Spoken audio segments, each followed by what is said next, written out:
விஷயங்களை செய்ய மாட்டோம்.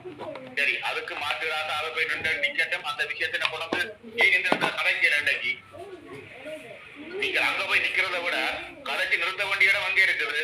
அப்சல்யூட்லி. அதான் ஏனென்றா அவர் இப்ப பாராளுமன்றம் போயிருந்தானே. சில வசனங்கள் எனக்கு அர்ச்சனாவோட கோபமான வசனங்கள்லாம் வருது. அர்ச்சனா ஏன் கோவப்பட்டு கதைக்கிறார், கோவப்பட்டு தளங்கள்ல ஏன் பண்பற்ற வார்த்தையை சொல்றாருன்னு சொன்னால் இதே கோபம் தான் எனக்கும் வருதானே. உண்மைதான் உண்மைதான்.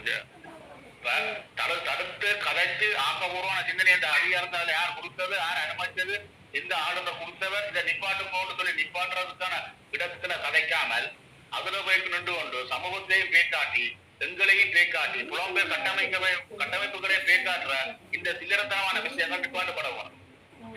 ஆக்கப்பூர்வமா நீங்க என்ன இதுல முடிவெடுத்துக்கலாம் நிப்பாட்டப்படணும் சொல்லி. சரி, முக்கியமா ரெண்டு போராட்டம் நடக்குது. ஒன்று தாதி ஆஸ்பத்திரி ஊழியர்கள், மற்றது பட்டதாரிகள், வேலை இல்லாமட்டதாரிகள். அதுக்கு போய் ஒரு குழு குடும்பம் மண்டலம் கதை இல்லையா?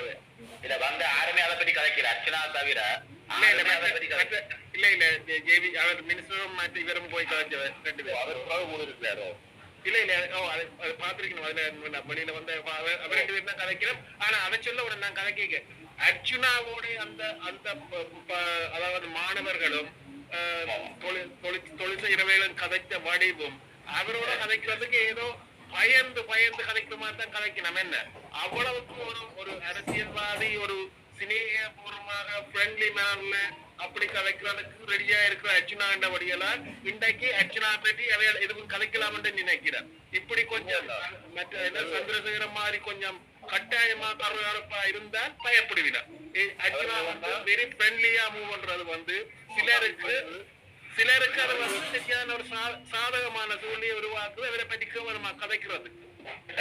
அவர்கள் வந்து போட்டும் போட அடிச்சினா அதோட இல்ல இல்லையா வேண்டாம். அதை கூட என்ன சிரிச்சு கொண்டுதான் கேட்கிறாரு. என்ன நீங்க மாட்டீங்களா? சரி, என்ன பொறுத்த வரைக்கும் எந்த பார்வையில அவனோட தனித்துவமான ஒரு தலைமைத்துவ பண்புள்ள ஒரு நபர் தான் அர்ச்சனா. அதை என்ன பொறுத்த வரைக்கும் என்னோட 10 வருஷத்துக்கு சரி 20 வருஷத்துக்கு சரி அவர் போன்ற அந்த சிந்தனை கொண்ட மக்கள் நலன் சார்ந்த மக்களோட அந்நியோன்யமாக பழகக்கூடிய உள்ளார்ந்த தூய்மையான எண்ணங்களோட பழகக்கூடிய தலைமத்துவ பண்பு கொண்ட இளைஞர்கள் உருவாக வேணும். இன்றைக்கு சொல்லியிருக்காரு என்ன, நான் ஒரு 5 பேரை இன்ன விஷயத்துக்கு படிப்பு இந்த கட்டமைப்பை நான் உருவாக்குவோம். அப்ப சிந்தனை மாற்றங்களை உருவாக்குவோம். நாங்கள் ஒரு பெரிய ஒரு சமூகம், எங்கள்கிட்ட ஒரு பெரிய ஒரு அடிப்படை பெரிய சக்தி இருக்கு எங்கள்கிட்ட. ஆனால் அவையெல்லாம் இன்றைக்கு நேர்மறையான உண்மைக்கு புறம்பான்மை நேர்மையற்ற இடங்கள்ல பிரதிபலிக்கப்பட்டு அடக்கப்பட்டிருக்கு. ஆனால் இப்படியான மாற்றங்களை அவருக்கு பின்னால போய் உருவாக்குறதன் மூலம் தான் இளைய சமூகம் அவருக்கு பின்னால நின்று அவரை போன்ற சிந்தனையோட மாறினா மட்டும்தான் எங்களுக்கு இந்த வடக்குல பெரிய ஒரு மாற்றம் ஒன்று ஏற்படும். நிச்சயமாக அதுக்கான ஒரு அடித்தளம் அவர். ஆனா இப்போ நான் சொல்றேன், அவருக்கான பாதுகாப்பு அவருக்கான விஷயத்த அது அந்த மக்கள் சார்ந்தது, அந்த அரசாங்கம் சார்ந்தது. அந்த அரசாங்கம் நிச்சயமாக அவர் விஷயத்துல கூட கவனம் எடுக்க வேணும்.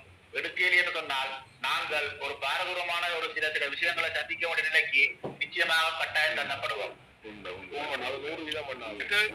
இன்னொரு விஷயம் சொல்றேன்.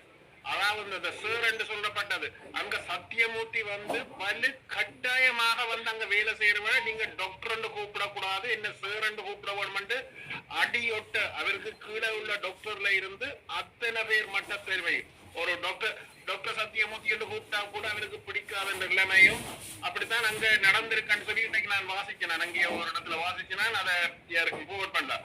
அப்படித்தான் அங்க வந்து நடத்தப்பட்டிருக்கு. என்னன்னு சொன்னால் அத்தோட வந்து இப்ப நாங்கள் அங்க வந்து ஏன் நாங்கள் இங்க கதைக்கிறத அங்கே வந்து டாக்டர் சிவஞானவேல், டாக்டர் பொன்னம்பலம் அவர் வந்து அவர்கள் தடவி கதைச்ச உடனே அவர்களால வைத்தியம் செய்ய வேண்டிய நிலைக்கு இருக்காத மாதிரியான வைத்தியர்கள்லாம் இருந்தவர். அவ்வளவு அன்பா கலைப்பது, அன்பா ஒரு பேஷண்ட பார்ப்பது, என்ன அன்பா இருந்தவர்களை இப்ப எவ்வளவு வித்தியாசமான முறையில இங்க அந்த ஒரு அவர்கள் வந்து ஏதோ தாங்கள் பெரிய ஒரு சரி அவர்கள் டாக்டரை நாங்க மதிக்கிறோம் கடவுள் என்று சொல்லி, ஆனா அவர்கள் வந்து ஒரு அடிமத்தின மாதிரி ஒரு பேஷண்ட பார்க்கிற அளவுக்கு இருக்கக்கூடாது. பதவி உயர பணிவு வேண்டும். ஆனா இவர்கள் வந்து இப்ப இதுல அப்படி இல்ல. ஒரு நேற்று ஒரு யாரும் கலைச்சு கொடுத்தன ஒரு சத்தியமூர்த்தியில போய் முகத்தை பார்த்து கொண்டு ஒரு வருத்தத்தை சொல்லவே முடியாது. பயத்திலேயே ஒன்றுமே சொல்லாமல் இல்லாம போடும் சொல்லி யாரோ உண்மைதான். அது ஒரு டாக்டர் என்று சொன்னா அவரோட சாந்தமா கதைச்சு என்ன உனக்கு இருக்கின்றதை வந்து அறிய வேணும். அதை அறிய முடியாது. சொல்லுங்க. உண்மையிலேயே ஒரு வைத்திய தொழில் என்றது எல்லாரும் சொன்ன மாதிரி சொல்லிக் கொண்டிருக்கிற மாதிரி இறைவனுக்கு அடுத்ததாக நாங்கள் இறைவனா பார்க்கிறது வைத்திய அதிகாரிகளை வைத்தியர்களை இறைவன்கிட்ட கும்பிட்டு கடைசியா போய் எங்க கும்பிடுறோம் ஐயா என் பிள்ளைய டாக்டர் நீங்க தெய்வங்கிற பிள்ளைய காப்பாத்தி விடுங்க இந்த மனுஷியை காப்பாத்துங்க இந்த அம்மாவை காப்பாத்துங்க இந்த அப்பாவை காப்பாத்துங்க நீங்கள் கடவுள் மாதிரி என்ற ஒரு ஒரு ஒரு ஒரு ஒரு நிலையில தான் உங்களை வச்சு பார்க்கிறோம் இந்த சமூகம் ஒட்டுமொத்த உலகத்துல இருக்க எல்லா சமூகம் காலில் விழுந்து கூட கும்பிட்டு அழுகிற காலங்கள் இருக்குது எங்க பிள்ளைய காப்பாத்துங்க எப்படியாவது காப்பாத்துங்க உங்களால மட்டும்தான் முடியும் அப்படி உங்களை ஒரு தனித்துவமா வச்சிருக்கப்பட்ட நீங்கள் இன்றைக்கு ஒரு சில செயற்பாடுகள் எவ்வளவு ஒரு மாற்றத்தையும் எவ்வளவு ஒரு புரள்வான சிந்தனையை உருவாக்கி வச்சிருக்கு சமூக மத்தியில இன்றைக்கு ஒட்டுமொத்த டாக்டர்னாலே இன்றைக்கு நாங்க வடக்குல படியாத்தானே பார்க்க போறோம் 95% டாக்டர் நேர்மையாக இருந்து ஒரு 2% 1% டாக்டர்மா செய்த தவறுகள் இன்றைக்கு ஒட்டுமொத்த சமூகத்திலையும் நீ வைத்தியர்ண்டா நாங்கள் இப்படித்தான் பார்ப்போம்ன்ற மயில உருவாக்கி வச்சு இப்படித்தான வரப்போவே நீ பார்ப்போம் காலங்கள் இருக்குது சிந்தனைகள் இருக்குது தெளிவான எண்ணங்கள் இருக்குது மாற்றங்கள் உருவாக்கும் பொறுமையாக இருப்போம் அவருக்கான ஒரு சந்தர்ப்பத்தை வழங்குவோம் ஒட்டுமொத்தமாக தளத்தில் இருக்கிறாங்களும் சரி புலத்தில் இருக்கிறாங்களும் சரி அவருக்கான ஆதரவையும் அன்பையும் உங்களால முடிஞ்ச நல்ல நல்ல விஷயங்களையும் நல்ல நல்ல தகவல்களையும் ஆக்கப்பூர்வமாக கொடுத்து சமூக முன்னேற்றத்துக்கு உதவி செய்யுங்க உங்களால வழங்கப்பட அவர் ஏற்கனவே சொல்லியிருக்கார் தனக்கு எத்தனையோ தகவல்கள் வருது ஆனா யாருடைய தகவல்களும் வெளியில வழங்கப்பட மாட்டாது வெளியில கொடுக்கப்பட மாட்டாது அடிப்படை விஷயங்கள் யாருக்குமே சொல்லப்பட மாட்டாது அந்த நம்பிக்கையை உங்களுக்கு தந்திருக்கிற நிச்சயமாக இந்த சமூகத்துல மாற்றம் செய்ய வேண்டிய அனைத்து விஷயங்களையும் எல்லாருக்கும் எழுதி கொடுங்கோ ஆனால் எவ்வளவு கொண்டு வந்து அதை செய்ய போயிடும் ஆளுமையா கலைக்க போயினோம்ன்றத நீங்க கட்டாயம் அடைஞ்சிருப்பீங்க அந்த சமூகத்தின் பொறுப்பு இப்ப இருக்கிற ஒரு விஷயம் அந்த தகவல் எல்லாத்தையும் அர்ச்சுனாண்ட நபருக்கு அனுப்புங்கோ அல்லது உங்களுக்கு நம்பிக்கை இருக்கிற எந்த ஒரு பாராளுமன்ற உறுப்பினருக்கும் அனுப்புங்கோ அதையான நடவடிக்கை எடுக்க முடியாத கட்டத்துல நீங்கள் மீண்டும் அர்ச்சனாக்கு அனுப்புங்கோ அது நிச்சயமாக ஒரு பார்வைக்குள்ள கொண்டு வரப்படும் ஆக்கப்பூர்வமான நடவடிக்கையோடு போகும். மற்றதெல்லாம் முக்கியமான ஒரு வேண்டுகோள் இந்த யாராவது அவதூறு பரப்பிதான் அவைகளுக்கு குடுகுறன்னு கொடுத்து கொடுப்போம் கிளி என்ன நிறைய பேர் இருக்கு நம்ம வந்து அவதூறு பரப்புறதுக்கு வந்து இணைய செலவும் இருக்குது. இதுல நாங்க இன்றையில இருந்து ஒரு முடிவு எடுக்கணும் என்று சொன்னா முக்கியமா இந்த லங்காசிரி என்றதை நாங்கள ஆக்களுக்கு பரப்போடும் அது இதை புறக்கணிங்க கொண்டு போய் எங்களை 90 பேர் நிக்க இந்த லங்காசிரியை பற்றி புறக்கணிச்சுட்டாக்க இது எத்தனையோ பேருக்கு பரவும் அப்படி நாங்க ஒவ்வொரு நாளுமே இப்படியான ஊடகங்களை பற்றி ஒரு 10 நிமிஷம் கதைக்கணும் ஆக்களுக்குள்ள இது இவங்க இல்லாத இதுல இருந்த ஒரு தமிழருக்கு ஒரு விரோத செயலாகி தமிழ் மக்களுக்கான ஒரு நல்ல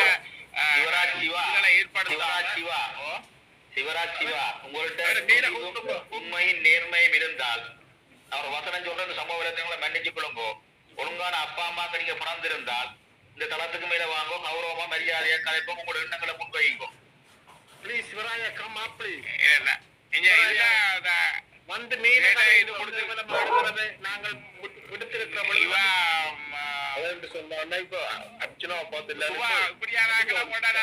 வந்து பார்த்து ஆக்களை கதை இல்லாத தூக்கி விடுங்கன்னு உங்கள்ட்ட அட்மின் தந்தனா என்ன பார்த்து கொண்டு இருக்கிறீங்களா ஆக்களை இப்படியா தேவை இல்லாம இது நிக்கிறேன்னு சொன்னா அப்படியே தேவையில்லை அப்படியே எடுத்து விடுவோம் வேற இடங்கள்ல இப்படி எழுதுறதுக்கான இடங்கள் சந்தர்ப்பங்களை அனுப்பி ஏற்ற விடாம கலைக்க விடாம பார்த்தா தளங்கள் இருக்குது அங்க போய் பயணிங்க அப்போ ஏன் நேர்மையாக உண்மையாக நடுநிலையாக பயணிச்சு கொண்டு போய் தளத்துல வந்து ஒரு நீங்க கதைக்க தேவையில்லை கீழே இருந்து எழுதுறதையே அதெல்லாம் வெளியில கூடாதுன்னு சொல்லி கதைக்கிறத காட்சி எழுதித்தான் அனுப்பினோம் நாங்கள் கதைக்க தேவையில்லை எங்களுக்கு நீங்கள் கலைக்க இருக்க வேணும் அப்ப அதுதான் மரியாதை வந்து நாங்கள் கலைப்போம் நாங்கள் அவரை கலைக்க வேணும் நீங்க உங்களை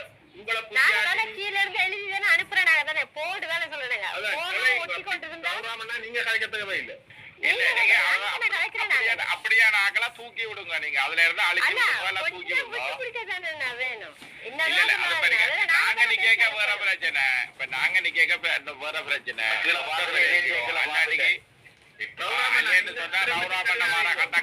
எழுத விடாதே கலைக்கிறதுல அனுமதியே இல்லை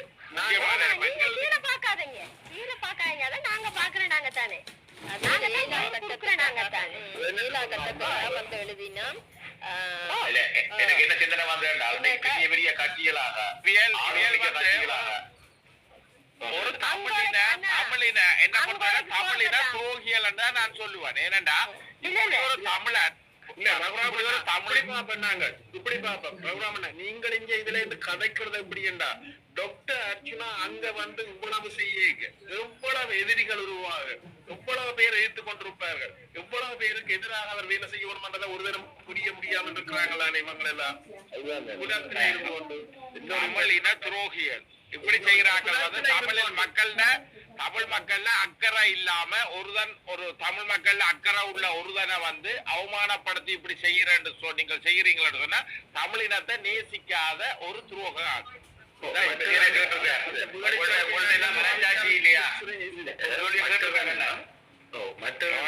எங்களுக்கு தானே நல்லது நடக்கிறது எங்களுக்கு நல்லது நடக்கிறதுக்கு இவங்க இப்படி ஆப்பு வைக்கிறாங்க விளங்குது இல்ல பாடுபடுறது அர்ஜுனா வந்து எங்களுக்காக எங்களுக்கு நல்ல நடக்க ஏன் ஆப்பு நடக்குது என்றால் எங்களுக்காக எங்கட இனத்துக்காக எங்கட சமூகத்துல எங்கட சந்ததி வாழ்வனவங்களுக்காக துவங்க போட்ட தேசிய போராட்டத்துக்கு என்ன ஆப்பு வச்சவங்க யோசிப்பாங்க விடுவாங்களா அவங்க இல்ல சில விழாவில தாப்பனாக்களாரும் சிங்களாக்களாரும் இருக்கலாமല്ലോ அப்படியே நாக்கள வந்து இல்ல இல்ல எழுதுறாங்க இல்ல அப்படி ஒரு இனத்தை சொல்ல தேவையில்லை எங்கட இனத்துல இப்படி வென்றவங்க ஒவ்வொரு இடத்திலயுமே கேவலமானவங்க இருப்பாங்க அதுக்குதான் நான் சொன்னேன் அந்த அர்த்தம் என்ன சொல்லுங்க அந்த அர்த்தம் என்னன்னு சொன்னா உங்களுக்கு அதை விளங்கு அப்பாக்கள் சில வேலை சிங்களமா இருக்கு இப்படி எழுதுறாங்க அது அர்த்தம் என்ன விளங்கி கொள்ளும் சுரேஷ் சிங்களவரையே நாங்க அவமானத்துலதான் இருக்கு சிங்களவர்களும் எவ்வளவோ நல்லவர்கள் இருக்கிறார்கள் நல்லவர்கள் தான் இருக்கிறார்கள்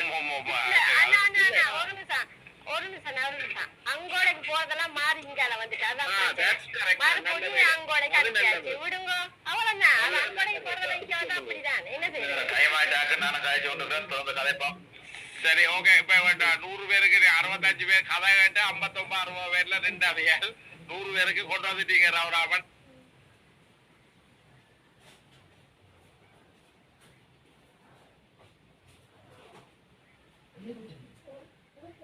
ஸ்னோ ஒயிட் மற்றும் ரோஸ் ரெட். ஸ்னோ ஒயிட் பத்தின கதையை கேட்டிருப்பீங்க. ஆனா இந்த கதை பல ஆண்டுகளுக்கு முன்னாடி ஸ்னோ ஒயிட்ட அவங்க பொல்லாத வளர்ப்பு தாய் தூங்க வைக்கிறதுக்கு முன்னாடி நடந்த கதை. ரொம்ப நாள் முன்னாடி அடர்ந்த காட்டுக்குள்ள ஒரு வயசான அம்மா ஒரு குடிசையில வசிச்சு வந்தாங்க. அவங்களுக்கு 2 குழந்தைங்க. ஒருத்தர் பேரு ஸ்னோ ஒயிட், இன்னொருத்தர் பேரு ரோஸ் ரெட். 2 குழந்தைகளும் ஒருத்தர் மேல ஒருத்தர் ரொம்ப பாசமா இருந்தாங்க. அவங்க காட்டுக்குள்ள ஒன்னா சுத்துவாங்க, பழங்கள் சேகரிப்பாங்க. ஒரு நாள் சாயந்தரம் 2 பேரும் நல்ல வசதியா உட்கார்ந்து இருந்தப்போ யாரோ கதவை தட்டுனாங்க. ரோஸ் ரெட், வேகமா கதவை தர, யாரோ வழி போக்குறதா அடைக்கலம் தேடி வந்திருக்காங்க. ரோஸ் ரெட் வேகமா போய் கதவை திறந்தா.